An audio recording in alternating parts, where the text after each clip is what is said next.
Thanks for joining us today on the Big Blue Podcast. I'm Greg Stone, Provost at Metro Campus, with, as always, my co-host, Dr. Leigh Goodson. Hello, Leigh. Hello. How are you doing, Greg? I'm great. And we are here today with two amazing employees of the college, Pat Turner, who is Director of Inclusion Programs, and Keidron Dotson, who used to be at Metro.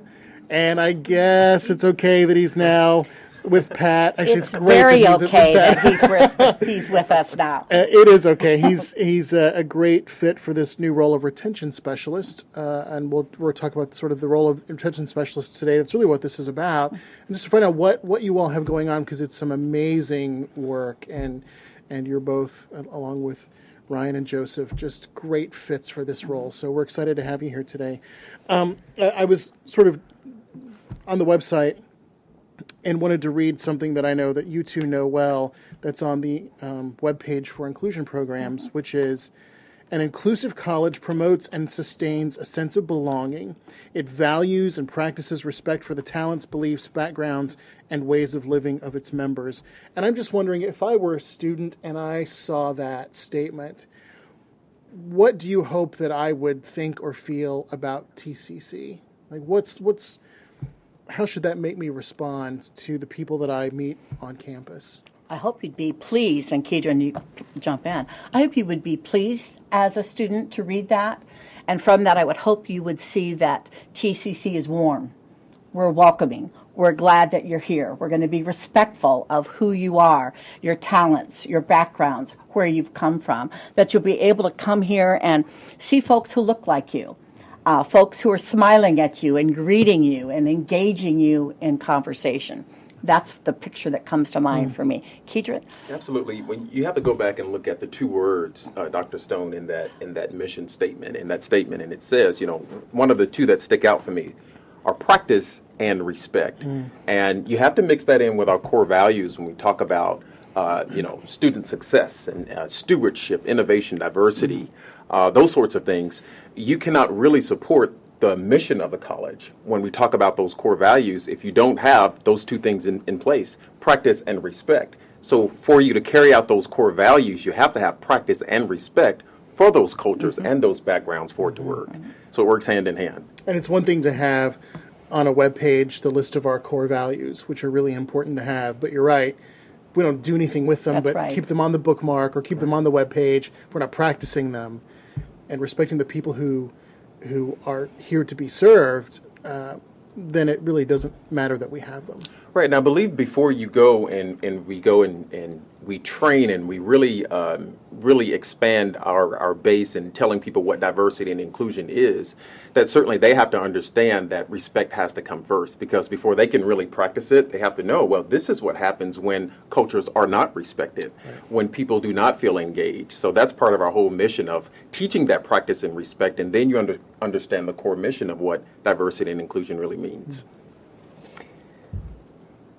The Office of Diversity and Inclusion has kind of been completely upended, if you will. I mean, the nice word is reorg, right? Which has happened really to the entire college. Right. When we went through the two major reorganizations, 2/3 of the employees were in a different, not necessarily a different role, but structurally in a different spot within the college. So the Office of Diversity and Inclusion has been reorganized and expanded, and it includes within the team retention specialists, which, Keidron, is what your role is. Is that Absolutely. Right? Yeah.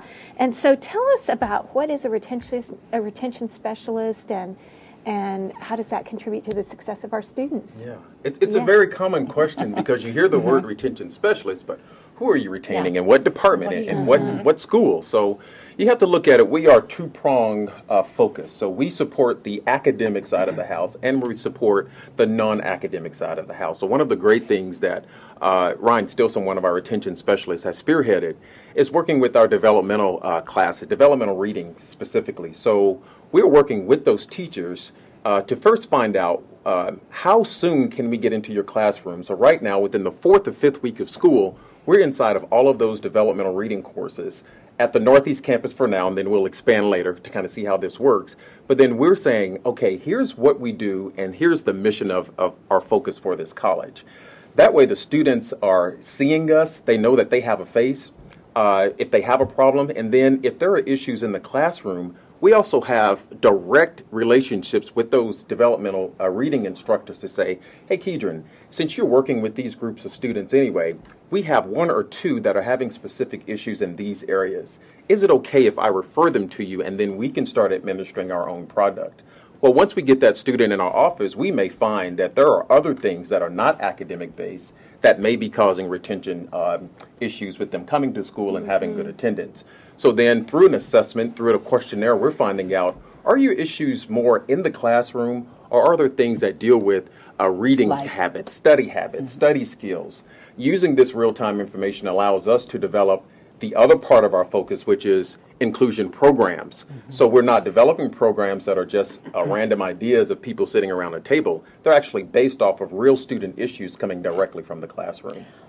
I think also, if I could add, I think Yes, please. This was something, obviously working in the Office of Diversity for years, I was so proud of TCC when they did the reorganization, because we were looking at what's an area that we want to grow in. We looked at best practices, and Dr. Goodson, you made the decision, we're going to have retention specialists. We're going to focus on students. They're going to develop a relationship. We're going to look at best practices, let them know they matter. We know that relationship building is crucial. Certainly what the retention specialists are doing. We're going to help them academically. We're going to help them with life issues. We're going to develop programming for them. All of that, all of those things are what retention is about, along with other offices at the college. We certainly don't do this work alone, but really the key is about that relationship that's developed with the students that's ongoing. So we're not the one stop by, maybe we'll see you twice, not that we wouldn't, but we're really wanting to have that relationship that's ongoing. And what we're finding from the students, based on that relationship, is I say always when we go out and we do these trainings, is think of us as the student concierge. You know, I know that these things exist when I go to a new city, but I really don't know how to access them, when I should access them, and who's telling me at what point should I access them. So when we make that contact, we are literally leading them around to say, first of all, are your issues institutional based? Are there things that's in-house that we can have an in-house referral, or are we dealing with can't pay the bills, don't have gas, living situations? What, Keidron, you just made me think. I had a student in a class a number of years ago, a great student, and about halfway through the semester, he started missing class, and clearly something was going on. And we had enough of a rapport, I guess, that he came to me and told me, living out of his car, and the car was getting ready to be lost, and job was rough. And I went to a couple of faculty members, and we just tried to figure out, how do we help this guy? He clearly needs to be here, but we certainly weren't experts in how to make those connections and make those things happen. And so to know now that we have this office and the retention specialists who really are capable of doing that in a way that's probably more effective than I was at the time, and how many more students that we can maybe help out. It's really really critical. And so to that point, do you develop relationships with faculty then? So the ultimate goal is for everybody to understand what a retention specialist can do to help a student, and the communication is back and forth. Goes both ways. And so Provost Stone, you would have that class, and you would say, oh, I know Keidron. I'm going to call Keidron and see if he can help us with this student. And it's even bigger than that, because we are embedded with the different schools that have been developed. So that's what we've done. We've assigned the retention specialists to schools that they're assigned But there's to. only 3 right now. How many retention specialists do we have now? 3. 3. Okay. Right. We're So hopeful for more. We're hopeful for more. Everybody has more than one school. Right. Got it. But we Business, strategically IT, looked at the schools and the numbers to. Okay, got it. Wow, Exactly. that's a lot of responsibility. They've all met with the faculty chairs. We're already getting referrals from faculty coming, and that's working really very well. But something that touched me, I have a seasoned gentleman, Joseph, who has worked for a number of years. And he came in a couple weeks ago and said, Pat, do you have a minute? I just need to sit down and talk to you. And he said, I'm amazed. I knew I would be may be a little surprised, or he says, I'm a grown adult, I've worked a lot of years. He said, but I'm amazed at the issues that students who are here are dealing with day after day after day. He said, I never expected the breadth and the depth of issues that students are dealing with outside of class while they're trying to take classes and be successful. Yeah. Pat, I wanted to ask you about that because we talked a little bit ago, I think Keidron mentioned that the programs that are being developed out of your office are being based on the needs that we know students have. Can you talk about some of those programs and opportunities that you all are developing and have been offering? We've had a lot of fun at, looking at what students' needs are and us brainstorming. We have a lot of programs. We have sort of that academic coaching is a word that we will use. We're certainly not academic advisors, but academic coaching is some of that work with the academic point of view, where perhaps the programming is going to be, we have a program next month that's on math anxiety that we're offering for students to come in and welcome to come and talk about that issue. So that's an example. That'll be a popular program. Very popular. I might go to that. I would have liked to have had that years ago. I would. We have a time management one too. Yeah. So that's always a Time popular one. management. That's true. There's a program that we've started, and there are others, and Keidron, come back. I just can't wait to share this, and I'm jumping ahead a little bit. But one of the programs we looked at was starting a new chapter of a national program, and it's the National Society of Leadership and Success. And it's like, okay, let's start this. Eunice Tarver had written, got a little bit of money to have the first year of the chapter paid for. So Keidron and we were going to take it under our belts and let's get started. And we said, you know what, if we can get 30 students to join, this will be fantastic, because there is an $85 charge, a lifetime membership for students to pay. So we sent out invitations to students, and we looked at first generation, underserved students, and sent out a lot of invitations. The grade point was going to be between a 2-point and like maybe a 3-2. We were looking at a select group of students to get involved in leadership. And we ended up with 354 students Oh my gosh. who joined this chapter Wow. that Keidron has taken really more of the lead on. What would you like to add to that? But that's an example of a program. It's just that, and it's a huge. It's the largest student organization on campus, and not only that. Can I come to your end of the year banquet? You can. Okay. The invitation was going to be coming out this week. Okay, good. So these students are going through what's called a student networking team meeting. So every Friday we take over the whole college. My goodness. And we fill up those rooms, and they are networking with each other, making goals, and each one of them keep each other accountable as far as accountability and productivity. So the next week they meet, they say, well, based on the last week, what have you done to accomplish those goals? What action steps have you taken? And then the third week they move through these increments.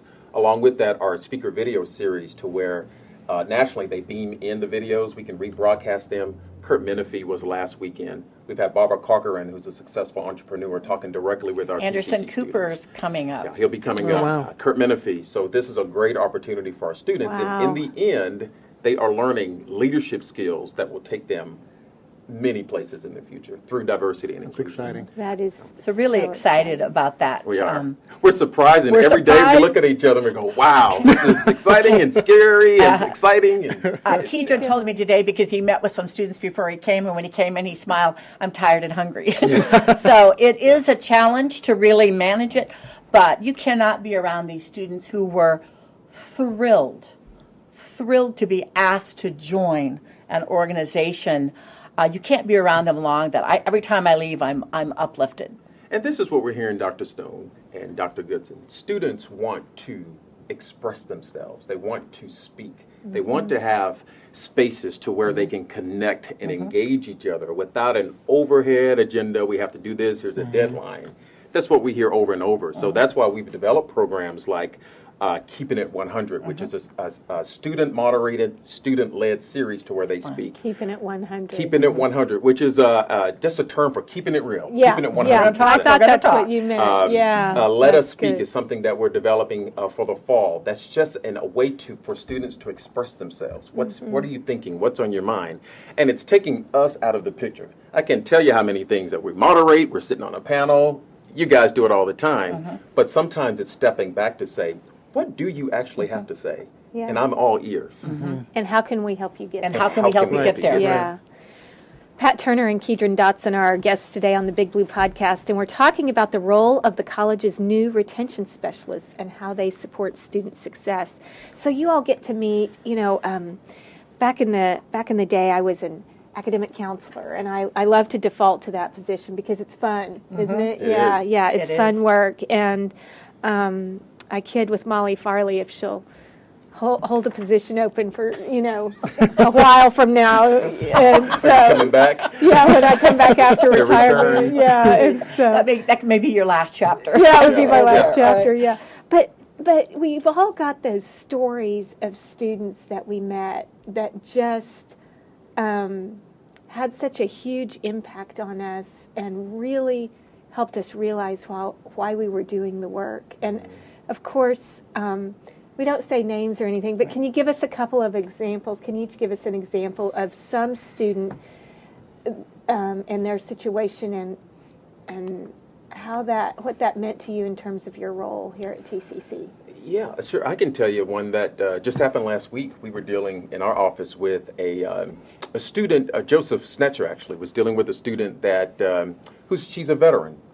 And she actually served in the Marines as a captain, actually. And what he ran into, this problem with her is that she ran into some issues to where she lost her housing. And she was not able to get money to feed her kids, things like that. So when she was able to get in contact with us, we were able to first sit and find out. We understand the problem now, but let's back and look at the big picture. What led up to this? And then what's the context of what we're dealing with? Once again, do you need an in-referral or in-house referral? Right. Or are we talking about outside of TCC? Is it bigger picture, right? There you go, that first Yeah. assessment.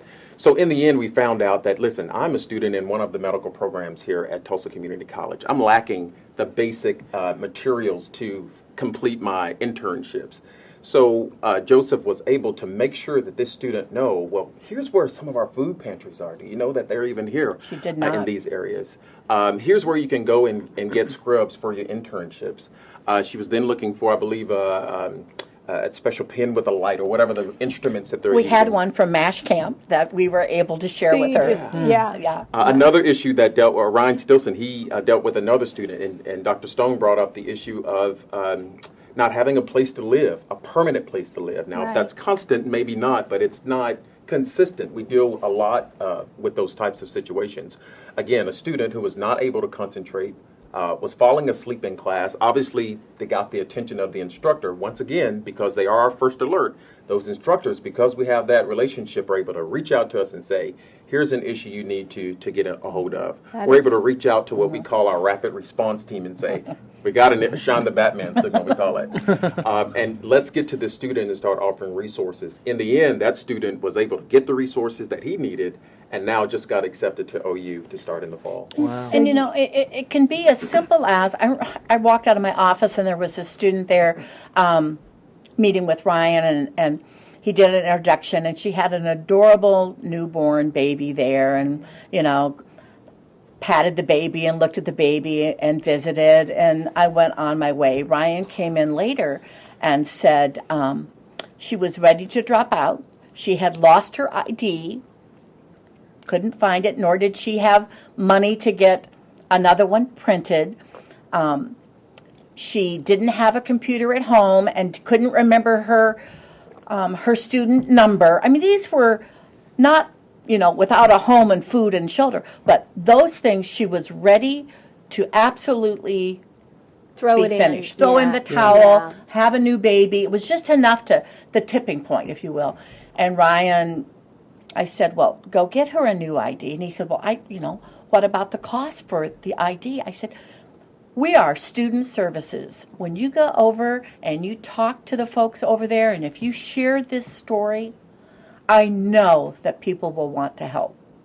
She got an ID. Yeah. She got an ID. Well, and you all, as retention specialists, if a student gets referred to you, you're given some tools That's to exactly help right. students with, right? Exactly. And then it's right. preventive as well. Right. Yes. The good majority of our work and our strategy moving forward and what we've done as we developed our program and really built our department is how do we identify those those red flag issues that sometimes will go, that will be ignored or go unnoticed before it turns into a big problem where then you have to have reactive forces. So how do we get in front of those? How are we assessing those problems to find out, based on the data that we already have and kind of the pattern that we've already developed, we see that if this doesn't happen, you're likely to head here. So let's take care of this box Yeah, A get out before in front of it. box B pops Gotcha. up. I'm hopeful the early alert system, when that is up and running and faculty can just raise a flag on a general concern or attendance issues, we're in the process of developing those flags that can be raised. So when that issue pops up in front of someone, they can get that alert to someone who will meet, talk to students, connect with the students. I think that will certainly help. And in the meantime, then, if a faculty member or a staff member in a student services area or the Bursars area, wherever, encounters a student who they feel might need a referral, until that early alert system is up and running, in the meantime, they really should reach out. Faculty members, probably in particular, are going to encounter those student issues more. Reach out to their schools embedded. Yeah. Retention specialist. And Keidron, you're working with business and IT? Business, IT, workforce development, and engineering, School of Engineering. Oh, my goodness. So it's a... And Joseph is with School of Health Health Sciences. And Yeah, health sciences, I think he has... Yeah, I don't know. Okay. Yeah, it's all divided and, up. and Ryan is, I know, with liberal arts and communication and theater. and visual performing So who arts. did Yes, we? exactly. Science. Science and Joseph, math. other is science and Science math. and math, of That's course. it. That's it. So we are very busy. So we're college-wide. So our focus every day is finding out how do we still give service to the campus where our home base, but make sure that we have that visible presence on all of our campuses. Absolutely. So we believe we're growing. We're excited. I really want to share that. We're excited for this work. We're growing. I believe, Dr. Goodson, someday you're going to see data and the good work we're doing, and you're going to say, we need more retention specialists from us laying this, what we believe is a good starting foundation for this work. It's supposed to be meant as the hub. So if you can see diversity and inclusion as the hub that supports the academics, that Right. supports the Yes. student life, that Yeah. support all of our networks, it's the middle That concierge. help all of us work There you on go. making Absolutely. sure students are Absolutely. There you successful. go. That's it. Well, we are at the point in the interview where we need to ask you the big blue question. The big question on the Big Blue podcast, and that is, if you were to give advice to your 18-year-old self coming out of high school, what would it be? Can I just say I'm already excited about whatever they're going to say? I know. These two in particular. Oh, Like, I'm just ready to write it down and use it in my own life. What would I have said to myself? A couple of things. I would have said, calm down and relax. It's all going to be fine. It's a journey. But I think I would have said, you're much brighter and sharper than you feel right now. You're much capable of much more than you feel right now Realize. when you're 18. Wow. Good advice. Well, my goal one day is to be dean of students. So that's what I've always been pushing toward. And I've always wanted to be in that area. So if I were speaking to an 18-year-old Keidron Dotson, I would say certainly as you go through your life in your 20s, stop, take a breath, and soak in everything that will prepare you for your job that you want one day. Because oftentimes, as we all do, you zoom through your 20s and you zoom through your 30s. And your 40s. and So I would say years. stop and soak it in, because when that opportunity presents itself, you want to make sure Yeah. you have all of what you need to be ready for that. That's great advice. That's great advice. You all have been delightful guests, and you've been listening to the Big Blue podcast. We want to thank our guests, Pat Turner and Keidron Dotson. Thank you for spending time with us today, and we want to thank you for listening. Remember, you can catch the Big Blue podcast each week on The Week at TCC and on the Creativity channel at YouTube. we'll see you next time. Greg, thanks always. Thank you. Thank you both very Thank much. you. both. Thank you for Yeah. having us. Have a great week.